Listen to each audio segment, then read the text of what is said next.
کہ آپ لوگ جو ہم سب جو خامخواہ کے غموں میں خامخواہ کی پریشانیوں میں جا رہے ہیں تو نہ جایا کریں, لائف کو انجوائے کریں. اللہ نے ہمیں اصل میں خوشیاں دی ہیں, ٹینشنیں تو صحابہ نے اٹھائی ہیں, سمجھ رہے ہو, پریشانیاں تو ان لوگوں نے اٹھائی ہیں, میدان جنگ میں کٹتے تھے, شہید ہوتے تھے, بھوک کے اس سے یہ حالت ہوتی تھی. قرآن کہتا ہے او مسکینن ذا متربہ, ایسے مسکین کو کھانا کھلاؤ جس کو بھوک نے اس کے پیٹ کو مٹی سے ملا دیا ہو, زمین پہ پڑ جاتے ہیں نا بھوک کی وجہ سے.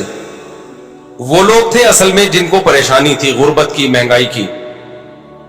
ہمیں وہ پریشانیاں نہیں ہیں, ہم غریبیوں پہ اعتماد کر کے بیٹھ گئے ہیں.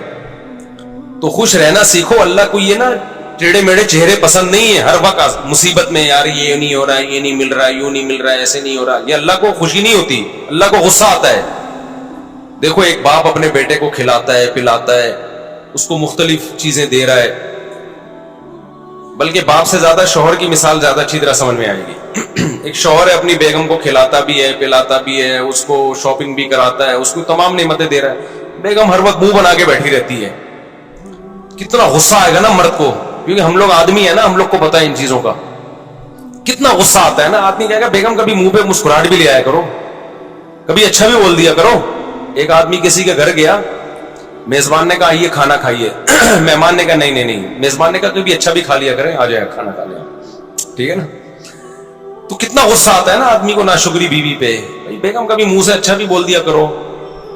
تو اس کو اتنا غصہ نہیں آتا, آپ کو اتنا غصہ نہیں آتا جتنا اللہ کو آتا ہے کہ ان کو ساری نعمتیں مل رہی ہیں, ساری خوشیاں, کھا رہے ہیں, پی رہے ہیں, سو رہے ہیں. ان کو ٹینشن اس کی ہو رہی ہے میرا بچہ سٹی اسکول میں کیوں نہیں پڑھ رہا, بیکن ہاؤس میں کیوں نہیں پڑھ رہا, اور مجھے ذاتی گھر کیوں نہیں مل رہا. اللہ کو غصہ آتا ہے ان چیزوں پہ. تو اللہ کو خوش لوگ پسند ہیں, سمجھتے ہو. غمزدہ لوگ اللہ کو بالکل بھی پسند نہیں ہے. غم صرف ایک اٹھاؤ, آخرت کا. غم کون سا اٹھاؤ؟ آخرت. میں آپ کو بتاؤں, ہم نے اللہ والوں کو دیکھا ہے, ان کو جب کوئی دنیا کی مصیبت پہنچتی ہے نا تو ان کو غمزدہ ہوتے ہوئے شرم آ رہی ہوتی ہے. غمزدہ ہوتے ہوئے شرم آ رہی ہوتی ہے کہ اللہ کو کیا منہ دکھائیں گے. اللہ کہے گا اتنی خوشیاں تجھے دی ہیں. ہمارے حضرت مفتی رشید احمد صاحب رحمہ اللہ آخر عمر میں بیمار ہو گئے, تو جب کوئی ان کے پاس عیادت کے لیے جاتا نا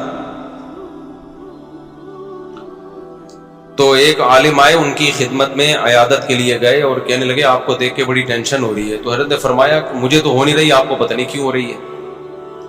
انہوں نے فرمایا کہ میری عمر 70 سال سے زیادہ ہو گئی ہے, اب بھی بیمار نہیں ہوں گا تو کب ہوں گا بیمار بھائی. اب تو اس عمر میں تو زیادہ تر لوگ مر چکے ہوتے ہیں, ہم زندہ ہیں اس میں غنیمت ہے بھائی. تو ٹینشن نہیں لے رہے تھے. وہ کہہ رہے اب بھی نہیں بیمار ہوں گے تو کب ہوں گے بھائی, اب تو بیماری کی عمر ہے بھائی, اب تو جو ہے غریبی چل رہا ہے. پھر بھی مانتے نہیں تھے کہ میں بیمار ہوں. ٹھیک ہے نا, کہ مجھے شرم آتی ہے اپنے آپ کو بیمار کہتے ہوئے. بلکہ حضرت تو یہاں تک فرمایا کرتے تھے اگر بیمار ہو نا دوائیں چھپ کے کھایا کرو, دنیا کو نہ بتایا کرو میں بیمار ہوں, میں یہ ٹیبلٹ. آج کل دوائیں کھانا فیشن بن گیا ہے. جتنا بڑا آدمی ہوگا نا شوگر کی گولیاں کھا رہا ہوگا. یہ ایک فیشن ہے کہ سر جو ہے صبح یہ ٹیبلٹ لیتے ہیں, شام کو یہ ٹیبلٹ کھاتے ہیں. غریب آدمی ٹیبلٹ ویبلٹ بیچارہ وہ پاپے چائے میں ڈبو کے کھا رہا ہوتا ہے. یہ مالداروں کے مسائل ہیں کہ سر آپ کی شوگر کہاں پہنچ چکی ہے. ٹھیک ہے نا, مالدار. جس کو شوگر نہیں ہے غریب آدمی ہے, اس کو شوگر ہی نہیں ہے. یہ تو فیشن ہے نا. تو حضرت فرمایا کرتے تھے کہ بیمار بھی ہونا دوائیں چھپ کے کھایا کرو, لوگوں کے سامنے اپنی کمزوریوں کو اور بیماریوں کو شو مت کرو. سمجھتے ہو؟ صحیح ہے, بس ہم ٹھیک ہیں, بہترین ہے. یہ کچھ زیادہ تقویٰ ہو جائے گا, آپ کھا لیں. ایسا نہ ہو شوگر ہو گئی, آپ چھپ کے کہیں جگہ نہیں مل رہی تو مر ہی گئے. اب جو دواؤں کا عادی ہو جاتا ہے وہ تو کیا چھپ کے کھائے گا, وہ تو کھلے عام کھاتا ہے. اچھا کچھ دوائیں نہیں ہیں, وہ کہلاتی ہیں دوائیں. جیسے ملٹی وٹامن گولیاں, یہ کوئی دوائیں نہیں ہیں. اگر یہ کوئی کھا رہا ہے تو یہ کوئی دواؤں کی فہرست میں یہ چیزیں نہیں آتی ہیں. تو لیکن جو بیماریاں ہیں نا, جس کو لوگوں نے بیماریاں سمجھ رکھے ہیں, ان کو بیماریاں سمجھ لیا ہے, تو کوشش یہی کرو بھائی ہم صحت مند ہیں, ہم سب ٹھیک. سب کیا چل رہا ہے؟ اوکے کی رپورٹ چل رہی ہے. جب کوئی پوچھا کرے کیا حالات ہیں, بولو سب اوکے کی رپورٹ ہے. رپورٹ کا لفظ میں اس لیے استعمال کرتا ہوں کہ رپورٹوں پہ لوگوں کو یقین ہوتا ہے. دیکھو آپ کسی سے پوچھ رہے ہیں کہ آپ کے جگر ٹھیک کام کر رہا ہے, لیور ٹھیک ہے, آپ کا کڈنی ٹھیک ہے, وہ کہے گا ہاں ٹھیک ہے. آپ کہیں گے رپورٹ ہے تمہارے پاس, لیب سے رپورٹ ہے؟ وہ کہے گا ہاں جی یہ رپورٹ ہے. تو رپورٹ دیکھ کے یقین آ جائے گا نا. تو صرف یہ نہیں بتایا کرو میں خیریت سے ہوں, آپ بولو میرے پاس خیریت کی باقاعدہ رپورٹ ہے. ٹھیک ہے. تو میں جب بھی کسی سے خیریت پوچھتا ہوں, میرے دوستوں کو پتا ہے کہ میں یہ نہیں پوچھتا آپ خیریت سے ہیں, میں کہتا ہوں سب اوکے کی رپورٹ ہے. وہ آگے سے جواب میں کہتے ہیں رپورٹ کیا ہے؟ اوکے کی. اس کا مطلب واقعی اوکے ہے, باقاعدہ رپورٹ ہے اس کے پاس. تو اللہ کا شکر ہے ہمارے پاس بھی رپورٹ کیا ہے؟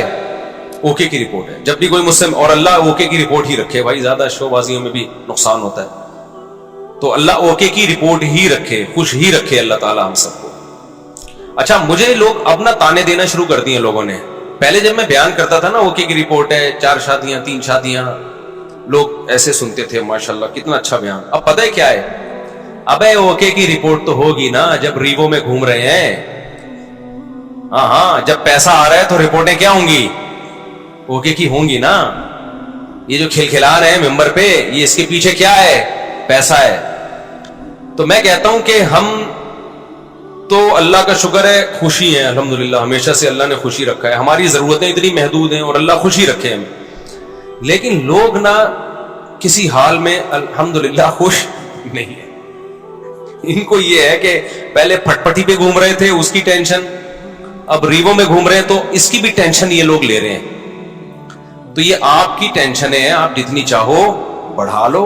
ہم جب کسی کو ریوو میں گھومتا ہوا دیکھتے تھے, ہم اپنی پھٹ پٹی پہ گھومتے تھے, اس وقت بھی ہمیں ٹینشن نہیں ہوتی تھی, سمجھ رہے ہیں نا. اور جب ہم ریوو میں آ رہے ہیں تو بھی ہمیں ٹینشن نہیں ہو رہی. آپ کو پہلے بھی ٹینشن تھی کہ مفتی صاحب پھٹ پٹی میں گھومتے اور باتیں 4 شادیوں کی کرتے ہیں. میری پھٹ پٹی بائک دیکھی آپ لوگوں نے؟ ایسی بائکیں میں نے رکھی ہیں نا جن کے ماڈل ہی ختم ہو چکے ہیں, یعنی مارکیٹ میں بھی نہیں ملتی. میں نے رکھی ہے ہونڈا 110, کبھی نام سنا؟ ہونڈا 110. روزانہ صبح بائک کی بات کر رہا ہوں, دھکا لگتا تھا اس کو. ہم اس وقت اس سے زیادہ خوش تھے جتنے اب ہیں. میرا جو بچپن سے میرے ساتھ ہے نا وہ مجھے زیادہ جانتے ہیں, وہ مجھے بہت اچھی طرح جانتے ہیں. ہمیشہ میری باتیں کروڑوں کی رہی ہیں اور دکان میرے پاس پکوڑوں کی رہی ہے. اللہ کا شکر ہے میرے ساتھ جو میرے بچپن کے دوست ہیں وہ جانتے ہیں پیسوں کی تو ہمارے کبھی بات ہی نہیں کی ہم نے, نہ پیسہ کمانے کی کبھی فکر کی ہے. تو پھر ہم نے گاڑی جب میں نے خریدی نا FX, پرانا ماڈل جس کی چھت پچکی ہوئی تھی, 40,000 قسطوں پہ میں نے گاڑی لی تھی. 40,000 قسطوں پہ, 3,000 منتھلی قسط تھی. لوگ کہتے تھے اتنی سستی قسطوں پہ کہاں سے مل گئی.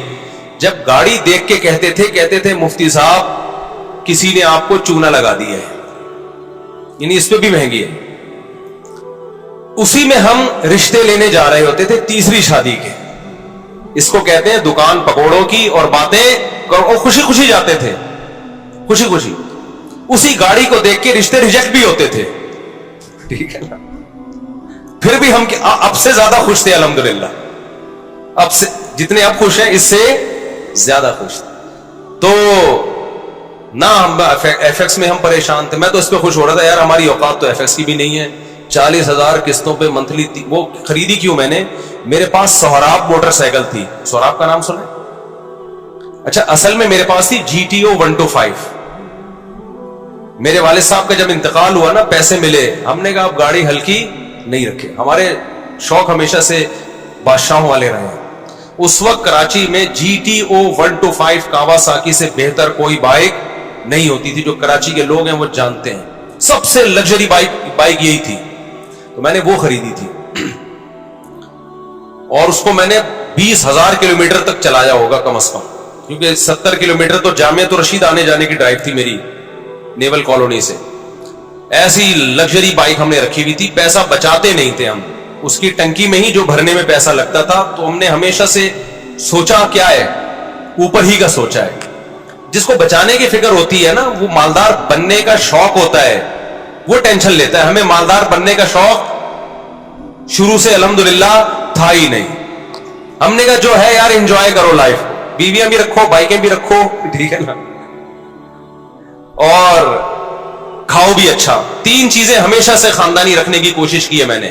ایک شادی پہ خرچ کرو, دوسرا خوراک ہمیشہ ٹائٹ ہے میری, ایسی خاندانی خوراک ہمیں, بھائی زبان کی لذت جو ہے اس کا کوئی آلٹرنیٹ نہیں ہے, خوراک پہ کمپرومائز ہی نہیں کیا, ہمیشہ اچھا کھایا ہے الحمدللہ.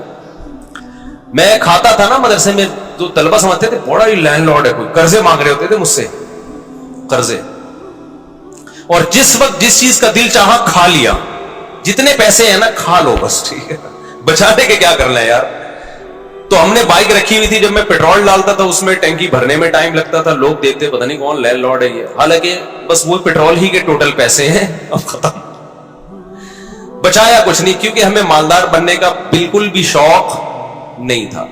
اسی طرح پھر کیا ہوا ہے کہ جب وہ ابا کی وراثت ملی, ہم نے جی ٹی او 125 خریدی اور پیسے کاروبار میں لگا دیے کہ چلو جی منتھلی ارننگ ہوگی.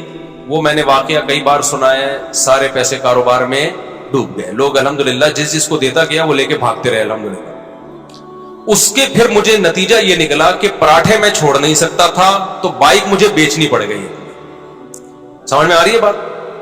اب خوراک میں اور بائک میں جب ٹکراؤ ہوگا تو بائک کو قربان کر دو, خوراک کو قربان مت کرو. اچھا بچے بھی تھے گھر میں, ان کے بھی خرچے تھے, بائک بیچ کے ہم نے سستی بائک خریدی سہراب, اب پتہ نہیں آتی ہے, اتوار بازار نہیں, ویسے پرانی. اب جب ہم نے سستی بائک خریدی اس کو لے کے ہم بھی گھومتے تھے, ہمارے دوست احباب بھی, مفتی صاحب بائک چاہیے تھوڑی دیر کے لیے, مل جائے گی, لے جا بھائی تو سستی بائک ہے, جو چاہے لے جائے اس کو. وہ کیا ہوا, اس کا لاک ہی نہیں تھا, اتنی سستی تھی, تو وہ بھی چوری ہو گئی اللہ کے فضل سے. ایک دن مسجد میں کوئی نمازی بھائی آئے, انہوں نے دیکھا کہ یہ لاوارث بائک ہے اور اگنیشن اس کا لاک ہی نہیں ہوتا, تو وہ لے گئے اللہ کے فضل سے. نماز انہوں نے پڑھی, انہوں نے کہا اگلی نماز میں یہ گناہ معاف ہو جائے گا. میں جب آیا تو بائک ہی نہیں ہے. اب میں نے کہا یار اب میں گاڑی خریدوں گا. دکان پکوڑوں کی باتیں کون سی, یہ میں واقعات آپ کو موٹیویٹ کرنے کے لیے سنا رہا ہوں. اور جو لوگ مجھ پہ تانے کرتے ہیں نا, اب ریبو ویجیو میں گھوم رہا ہے تو باتیں تو کرے گا ایسی, تو یہ موٹیویٹ کر رہا ہوں میں. ہر آدمی کا اپنا اسٹائل ہوتا ہے نا موٹیویٹ کرنے کا. تو میں نے کہا اب سہراب چلی گئی ہے, اب ہم کیا لیں گے, گاڑی ہی لیں گے, 4 پہیوں پہ آئیں گے. بھائی بائکیں بہت ہو گئی, 4 پہیوں پہ آئے کہاں سے, 25,000 کی سہراب خریدی تھی, وہ بھی چوری ہو گئی. تو اب ہم کیا کریں گے بھائی. پھر ہم نے کیا کیا, میں نے کہا کہ ایک دوست سے, بھائی یہ جو اشارہ کر رہے ہیں بیٹھ جائیں نا, جو کھڑے نہ ہو. تو میں نے کیا کیا, میں نے کہا کہ اب میں گاڑی خریدوں گا. گاڑی کہیں مل نہیں رہی تھی, تو پھر ایک شاگرد کے پاس سے 40,000 قسطوں پہ مل گئی گاڑی ہمیں, ایف ایکس. چاروں ٹائر اس کے پنچر تھے, چھت اس کی نیچے پچکی بھی تھی. ہم وہ جنازہ اٹھا کے لے آئے گھر. تو اب میں مسجد کا امام ہوں, تو بہت سارے مریدین نے مل کے نا ٹھک ٹھک ٹھک اس کو بنانا شروع کر دیا. پیسے نہیں لگائے, یوں کیا, چھت اوپر ہو گئی اس کی. ایف ایکس میں یہ بڑی بات ہے کہ ڈینٹنگ پینٹنگ کا زیادہ, ہاتھ سے ہی ڈینٹنگ پینٹنگ کا کام ہو جاتا ہے اس میں. تو بہرحال ہمیں اس کی خوشی تھی کہ گاڑی آ گئی ہمارے پاس, رشتے مانگنے میں آسانی ہو گئی ہمیں.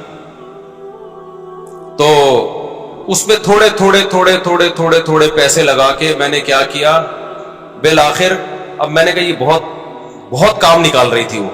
میں نے کہا جیسے کسی نے مجھے پہنائی ہے تو اب یہ کسی اور کو پہنا دو آپ. یہی حل ہوتا ہے پرانی چیزوں کا. بیوی کے علاوہ جتنی بھی پرانی چیزیں آپ اب کیا کر دو, دوسرے کو پہنا دو. میں نے کہا بہت تھک گیا ہوں اس پہ, سارے پیسے اسی میں لگ رہے تھے. تو ہم اتوار بازار گئے, وہ 80,000 میں پہنا دی ہم نے. اتنا اس پہ تھوڑا تھوڑا کر کے لگ چکا تھا کہ مجھے اس کے 80,000 مل گئے. بڑی بات تھی اس زمانے میں 80,000. برکت دیکھو نا کیسی ہوتی ہے. ہم نے کیا کیا, اب آپ کی طرح یہ نہیں کہ بچوں کو سٹی اور بیکن ہاؤس میں پڑھانا ہے یا بچے روکنے, ہم نے پیدا ہی نہیں ہونے دیا. اس وقت بچے تھے چھوٹے, ابھی ان کی تعلیم کا خرچہ نہیں تھا, بہت چھوٹے بچے تھے میرے اس وقت, خوراک پوری ہو رہی تھی ان کی. جب بڑے ہوں گے, اسکول کا ٹائم آئے گا, اس وقت سوچیں گے. یہ ابھی تھوڑی سوچنے کی چیزیں ہیں. ہم خود بھی تو کسی کے بچے ہیں نا. ابھی میں اپنے والد صاحب کے بچوں کا سوچ رہا تھا, یعنی میں اپنا. تو ہوا یہ کہ ہم نے وہ خرید لی, آپ کی اللہ بھلا کرے, شیراڈ لے لی میں نے, 1.5 لاکھ کی ملی, 80 کیش دیے اور 5,000 قسطیں. وہ محلے میں کہیں سے ملی. ہم آ گئے کس پہ, شیراڈ پہ. تو شیراڈ میں گھوم رہے ہیں بھائی, اس پہ خوش ہو رہے ہیں. یار ہماری اوقات تو سہراب کی بھی نہیں تھی, اللہ نے کیا دلا دی,